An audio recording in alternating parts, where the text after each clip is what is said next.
mutuya ibana bosu tuya Bidanga tuya yamba kwanje ya chowe tuya iwe tuya ikobale ngabone bingolu bakyande bondo pituya inelushini lowa bondo pi ilwa mukishine ya tuya iwe tuya ikobale ngabone bingolu bakyande Très chers internautes, et très chers amis, j'ai pris le soin de vous appeler comme ça désormais parce que on a vu que vous étiez vraiment intéressés à nos deux premiers numéros qu'on vous a balancés ces derniers temps. Et voilà, donc on a reçu deux appels de gauche et de droite, nous demandons plus d'approfondir certains points. Nous avons vraiment pris bonne note de toutes vos remarques, de toutes vos questions d'approfondissement et voire même des sujets qu'on n'avait pas prévus, mais sur lesquels vous voulez que le Troisième Testament ou la Troisième Alliance pouvait vous apporter quelques coups de projecteur. On a pris bonne note et on est en train de voir comment, avec la suite de nos numéros, progressivement, nous serons en train de répondre à vos préoccupations parce que si nous sommes là, c'est parce que vous êtes là. Alors, nous avons intérêt à revenir vers vous pour satisfaire tous vos besoins par rapport à cette haute spiritualité que vous apporte le Troisième Testament. Très chers amis, un petit rappel du numéro passé. Je crois nous continuons avec notre même sujet. Le Troisième Testament est-il authentique? Nous espérons qu'aujourd'hui on pourra atterrir avec ce sujet. Le numéro passé, on a essayé de parler avec vous sur quelques versets bibliques montrant que, à part les deux évangiles, à part la première et la deuxième alliance, une troisième alliance devait venir. Bien que dit de manière voilée, pour des raisons qu'on vous a très bien exposées dans le numéro précédent, que nous recommandons à tous ceux qui suivront ce numéro de bien chercher nos deux premiers numéros précédents. Ça veut dire le Troisième Testament est-il authentique, première partie, ou le Troisième Testament est-il authentique, troisième partie. Donc vous pouvez facilement retrouver ces deux numéros précédents sur AKM TV de Madame Angèle Kachila. Je crois que vous retrouverez pratiquement tous ces numéros-là. Si vous partez du premier numéro vers le troisième numéro que nous allons vous présenter aujourd'hui, vous verrez exactement une suite logique et ça vous permettra de comprendre ce sur quoi nous sommes en train de parler. Troisième Testament est-il authentique? Troisième partie. Aujourd'hui, on va parler premièrement, avant d'entrer dans le vif du sujet, qui n'a que pratiquement deux grands points. C'est la profondeur de la mission même de la Troisième Alliance. On va prendre exactement aussi ces sujets ou cette mission de manière globale et puis on va démontrer pourquoi cette Troisième Alliance, en principe c'est un point qui devait être traité dans notre numéro passé, mais qu'on a voulu carrément rapporter dans ces derniers numéros, c'est pourquoi ce Troisième Testament devait être de racines congolaises, devait être avec la race noire, conclu avec la race noire bien sûr, mais devait être d'origine congolaise. C'est avec ces petits compléments qu'on va commencer et puis nous allons terminer finalement avec notre point unique pratiquement du jour qui est la profondeur et la mission, la profondeur de la mission de la Troisième Alliance. Très chers amis, très chers internautes, pourquoi le Troisième Testament que Dieu devait conclure avec la race noire devait en principe ou obligatoirement même être de racines congolaises, telle qu'elle l'est maintenant, telle qu'elle l'est effectivement. Nous rappelons, nos amis, je crois, ça va créer pratiquement, c'est une petite branche d'un sujet que nous aurons certainement à traiter avec vous dans le numéro qui vont suivre, c'est que le Congo, l'espace qu'occupe la République démocratique du Congo maintenant, c'est exactement ça, le noyau du jardin d'Éden. Ça, ce sont des révélations que Dieu nous montre au Troisième Testament, que Dieu nous a révélées au Troisième Testament, tels que les Blancs qui sont plus poussés dans les recherches que nous, le Noir, nous disent l'Afrique est le berceau de l'humanité. Ça veut dire l'humanité a commencé en Afrique. Et nous poussons loin, sur base de révélation de Dieu le Père, au Troisième Testament, à travers son élu divin et envoyé divin, Mbaye Kazadin Kobon, Ilungambidi, et que le jardin d'Éden, la parcelle du jardin d'Éden, c'est pratiquement l'espace qu'occupe la République démocratique du Congo aujourd'hui. Et l'histoire a cherché à cacher cette histoire, mais c'est en train de venir. Cette vérité va beaucoup prendre force pour pouvoir imposer cette vérité et rectifier l'erreur millénaire que l'humanité a engendrée, et que le mal a engendré plutôt, ou que l'infiltration du mal dans les livres sacrés a engendré. Donc, pourquoi le Troisième Testament, tel qu'on vous l'a dit, le Troisième Testament, c'était le dernier processus, le dernier point où la dernière école du processus du plan de rédemption de l'humanité. Ça veut dire, c'est avec cette troisième alliance que l'humanité devait passer à la délivrance définitive de l'humanité. Voilà, que l'humanité devait connaître sa délivrance définitive, je m'excuse. Et tel que les évolués en spiritualité le savent très bien, ce n'est pas le petit qui délivre le grand. Spirituellement, ça n'a pas de base solide. Spirituellement, c'est le grand qui purifie le petit. C'est pourquoi, vu que la troisième alliance devait venir parfaire l'œuvre des deux premières alliances et compléter, en complétant ces œuvres-là, pour parfaire le plan de rédemption, il a fallu que ça soit conclu avec la race noire. Et pas n'importe quelle race noire, mais la race noire du jardin d'Éden. Ça veut dire la race noire est née de l'humanité. Voilà la raison cachée qui est derrière la déclaration selon laquelle le Troisième Testament devait obligatoirement être d'origine congolaise. Ça veut dire, parce que c'est le jardin d'Éden, ça veut dire le noir du Congo est l'aîné de l'humanité. C'est ça même la racine de tout le peuple qui sont aujourd'hui éparpillés partout sur la terre.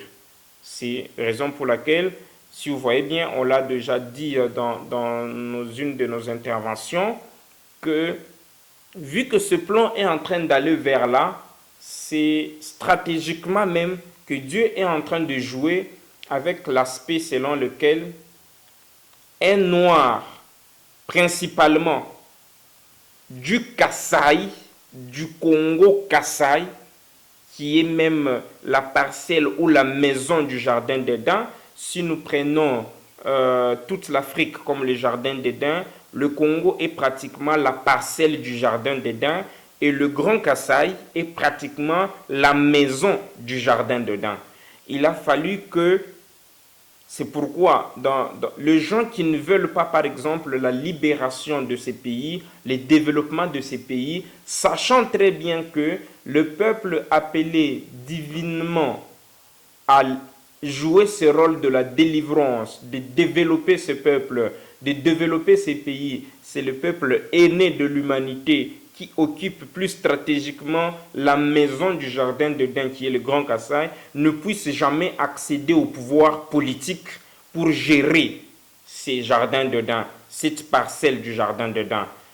Et suite aux travaux spirituels qu'on va démontrer avec vous, on a eu à démanteler, nous, ça veut dire le Troisième Testament, on a eu à démanteler plusieurs pactes sur lesquels reposait cette décision satanique qui faisait à ce que ce noir de la maison du jardin d'Éden ne puisse pas diriger ou coordonner ou devenir le numéro 1 de cette parcelle jardin d'Éden qui est le Congo. Une fois ces pactes démantelés, c'est la raison pour laquelle vous avez vu un originaire du Grand Kassai, qui est la maison du jardin d'Éden, accéder au pouvoir, chose qui était pratiquement impossible. Même aujourd'hui, il y a des gens qui ne se sont jamais revenus pour comprendre que c'est à travers quelle magie ce pacte qui a pris de millénaires a été démantelé pour permettre à un monsieur de cette partie stratégique réserve de Dieu à occuper ces postes-là. Et ce n'est pas pour rien, comme Dieu est le plus grand planificateur de toutes choses, a prévu que lors de son accession au pouvoir de ce monsieur-là, la 3e année de son pouvoir, qu'il puisse l'exercer, qu'il puisse exercer aussi le pouvoir au niveau de l'Union africaine, qui est pratiquement le jardin d'Éden, ou la parcelle du jardin d'Éden. Donc c'est une des raisons. On est en train de ramasser la profondeur cachée selon la raison ou la justification selon laquelle le Troisième Testament devait bien sûr conclure avec le noir, mais plus principalement avec le noir du Congo. Donc là, nous interpellons aussi le peuple congolais, à savoir que cette troisième alliance vient, c'est une responsabilité, c'est une mission, c'est un grand travail tel qu'on l'a lu dans notre numéro précédent, que c'est une lumière qui partira de ce pays vers l'humanité pour pouvoir corriger, compléter et jeter plus de lumière dans beaucoup de choses qui ont été annoncées dans les enseignements ou dans le livre sacré passé, et avec l'objectif de parfaire le plan de rédemption, rééduquer l'homme en lui donnant une éducation nouvelle et complète, pouvant l'amener à être restauré et redevenir l'homme natal du commencement. Là, c'était un point complétant pratiquement notre premier numéro. Notre deuxième point et le dernier, qui est d'ailleurs le plus grand, c'est la profondeur de la mission de la troisième alliance. Dans le numéro qui vont venir, on va essayer d'énumérer point à point les objectifs que Dieu a accordés, les 7 grands objectifs que Dieu a accordés à ces troisième testaments, à ces troisième alliances. Mais nous les ramassions en 3 grands points. Le premier objectif, c'est mettre fin à tout le royaume satanique. Ça veut dire mettre fin au mal ainsi qu'à tout le royaume du mal. Ça veut dire appréhender Satan, le neutraliser et neutraliser tout le pacte satanique que Satan avait eu à planter ou à s'aimer sur cette terre, lequel pacte satanique était en train de conduire l'humanité, était en train de conduire pratiquement tout le domaine de la vie de l'homme. Ça veut dire gagner sur ce plan-là. Et le deuxième objectif, c'est restaurer maintenant les choses comme ça a été au commencement. L'ordre natal de choses. L'homme noir doit retrouver sa place d'aîné de l'humanité, suivi de la race rouge, suivi de la race blanche. Et dans tout le domaine de la vie possible, c'est l'homme noir qui doit être le guide, qui doit être le phare. Et c'est cet ordre natal de choses qui va créer l'ambiance du jardin d'Éden. Et le troisième point, c'est mettre fin à la mort qui était la conséquence du péché. Ça veut dire l'homme commencera à quitter cette terre comme ça a été au commencement. Ça veut dire, c'est comme quelqu'un qu'on envoie au marché avec un agenda bien pour dire tu vas payer ça, et tu y fais autant d'heures, après tu reviens. C'est comme ça que l'homme venait aussi sur la terre, avec une mission qu'il devait très bien connaître, avec un séjour qu'il devait avoir au moins une idée globale de son séjour. Et après son séjour, l'homme devait quitter la terre, pas à travers la mort. Il devait muter, ce qu'on appelle, il devait connaître une mutation, telle qu'au commencement, les anges et les hommes collaboraient. Les hommes et les anges restaient ensemble. Les anges quittaient le ciel, cette dimension invisible, pas le ciel que nous pointons avec le doigt, cette dimension invisible, pour venir habiter avec l'homme dans cette dimension visible que nous voyons avec vous, parler. Et après la causerie, les anges pouvaient se retirer d'une manière mystique, mais pas mourir, pourrir, et puis c'est l'âme qui part, le corps reste en train de subir ce qu'il a toujours subi, ce que nous connaissons. Donc la mort sera remplacée pratiquement par une mutation mystique de l'homme. Ça veut dire, je suis là, je vous dis, ok, mon séjour vient de terminer, je rentre d'où je suis venu. Voilà la profondeur de cette grande mission résumée en 3 grandes parties que le Troisième Testament est venu poursuivre, ou bien que le Troisième Testament est venu accomplir. Donc, derrière cette mission résumée en 3 grands axes, la mission aussi du Troisième Testament, de la Troisième Alliance, c'est premièrement de réveiller l'Afrique noire, dire à l'homme noir qui il est exactement, pourquoi est-ce qu'il a passé tous ces millénaires d'esclavagisme, pourquoi est-ce qu'il a passé habitant un sol scandaleux, scandaleusement riche, comme on l'a toujours dit, mais qui vit une vie proche de l'enfer, qui vit une vie de médiocrité. Alors, la Troisième Alliance est venue réveiller cet Africain pour lui dire, c'était une période par laquelle l'Africain devait en principe passer. Pourquoi? Parce que tel qu'on aura encore le temps de le dire dans un numéro spécial, quand l'homme s'est rébellé dans le jardin d'Éden, il n'y avait que jusque-là la race noire. Ça veut dire l'homme qui a péché, l'homme qui a été déchu, l'homme qui a été chassé du jardin d'Éden était l'homme noir. C'est une fois chassé du jardin d'Éden, l'homme a commencé de mutation, de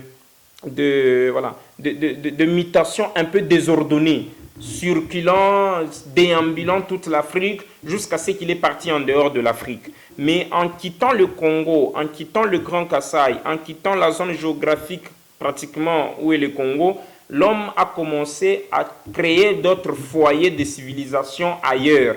Parce que chassé du jardin d'Éden, qui était le Congo, l'homme est allé fonder le tout premier foyer de civilisation après sa chute, bien sûr, parce que le premier foyer de civilisation, c'était le jardin d'Éden, mais le premier foyer de civilisation après la chute de l'homme, c'est l'endroit géographique où se trouve l'Égypte aujourd'hui. Avec le temps à venir, on va même démontrer à nos internautes d'où est venue les pyramides d'Égypte, qui ont construit finalement ces pyramides d'Égypte, c'est quoi en réalité ces pyramides d'Égypte. Et voilà, de manière anticipée, c'est le noir parti du Congo, parti du Kasaï, du Grand Kasaï, chassés du jardin d'Éden, bien sûr, sont allés finalement s'installer là-bas, dans la zone géographique où se trouve l'Égypte, et a commencé à produire ce que nous appelons avec vous de pyramides. On va s'expliquer plus tard c'est quoi ces pyramides, c'est quoi le contenu, comment même ça a été construit. Donc nous réveillons l'homme africain à comprendre que voilà, Dieu, à partir de l'Afrique, pour compléter la petite histoire que nous sommes en train de terminer, à partir de l'Égypte, je m'excuse, l'homme noir qui avait en lui des aptitudes ancré en lui par Dieu, de pouvoir mettre au monde, de pouvoir engendrer les 2 autres races que nous voyons avec vous, qui est la race rouge représentant l'Asie et la race blanche représentant l'Europe. L'homme noir a diversifié ces races à partir de l'endroit géographique que nous appelons Égypte aujourd'hui. Et c'est de là où est partie les autres races. Alors, les autres races sont parties toujours avec cette mauvaise éducation de l'homme chassé du jardin d'Éden. Ça veut dire une éducation détériorée, une éducation de rébellion, une éducation du mal. Alors, quand le plan de rédemption a commencé, Dieu a commencé à récupérer d'abord nos jeunes frères. Parce que nous, étant auteurs du péché, il fallait nous récupérer en dernière position et surtout que la dernière école devait parfaire les deux premières écoles. Obligatoirement, elle devait être dirigée, l'alliance ou l'école, l'alliance devait être conclue avec la race aînée de l'humanité pour que cette race puisse purifier les deux autres races. Ce que je suis en train de dire, d'interpeller les Africains en ces derniers points, c'est quoi? Que les Africains se tiennent debout pour dire la première alliance vient de passer, la deuxième alliance est déjà passée, c'est l'heure de la troisième et dernière alliance. Un nouveau message, un nouveau évangile, une nouvelle lumière pour une dernière délivrance. Premièrement de l'Afrique, de l'Asie et de l'Europe, bref, de l'humanité tout entière. Voilà, très chers internautes, très chers amis, en quoi a constitué notre troisième numéro et dernier, je crois, c'est à travers les autres questions qui pourront nous arriver. On pourra créer un quatrième, un cinquième, on ne sait pas, mais par rapport à ce qui a été prévu, nous croyons qu'avec ces 3 numéros, nous avons ramassé l'essentiel, pouvant répondre à la question selon laquelle le Troisième Testament est-il authentique ou pas. Donc, à travers ces 3 numéros, si vous rassemblez les 3 numéros, nous recommandons encore une fois de plus ceux qui vont probablement tomber directement sur ce 3e numéro, de se rechercher pour avoir nos 2 premiers numéros pratiquement avec le même sujet, qui le pourront très facilement avoir sur la chaîne YouTube AKM TV. Ils pourront pratiquement trouver tous ces 2 numéros et suivre l'enchaînement logique ayant prouvé que le Troisième Testament est exactement authentique. Il était promis, il est déjà là et il est en train d'aller pour pouvoir réveiller l'Africain, promis même par des prophètes non africains, promis par le prophète africain dont on a cité Simon Kimbangu et les autres. Alors, ce testament, cette alliance est venue pour donner 3 grands pouvoirs, pour conclure, à l'homme noir. Et c'est avec ces 3 grands pouvoirs que l'homme noir va maintenant révolutionner l'humanité, reprendre sa place authentique et restaurer l'ordre authentique dans toute l'humanité. Quels sont ces 3 grands pouvoirs? C'est le pouvoir spirituel, c'est le pouvoir scientifique et c'est le pouvoir politique.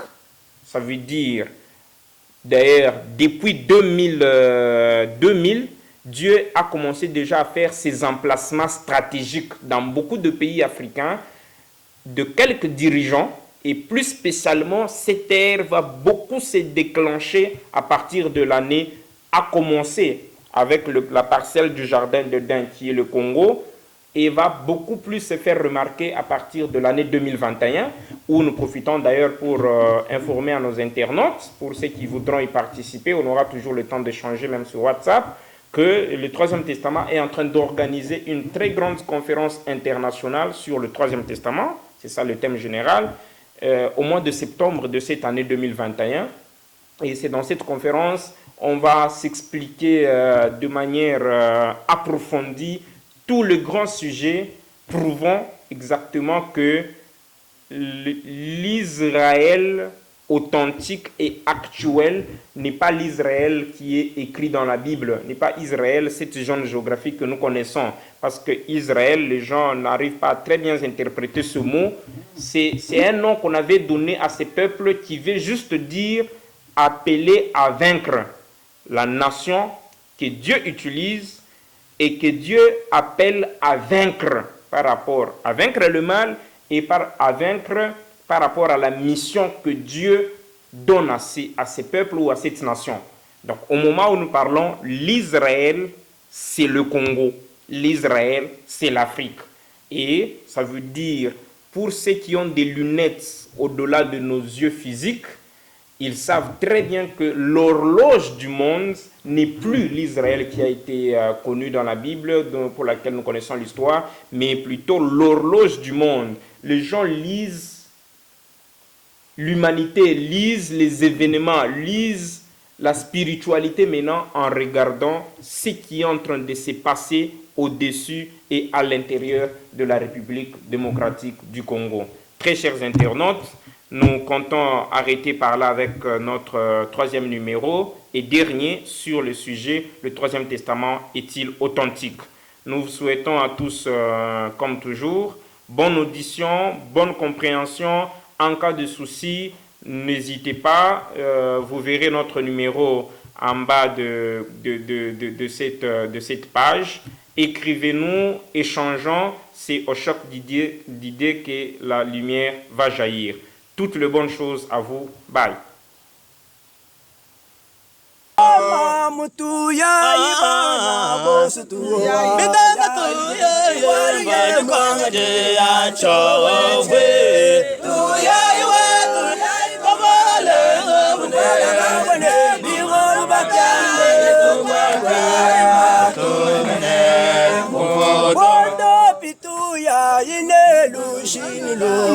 Bondo pi ilwa mo kishine ya mo bidea tu ya iwe tu ya iko wale wala mabone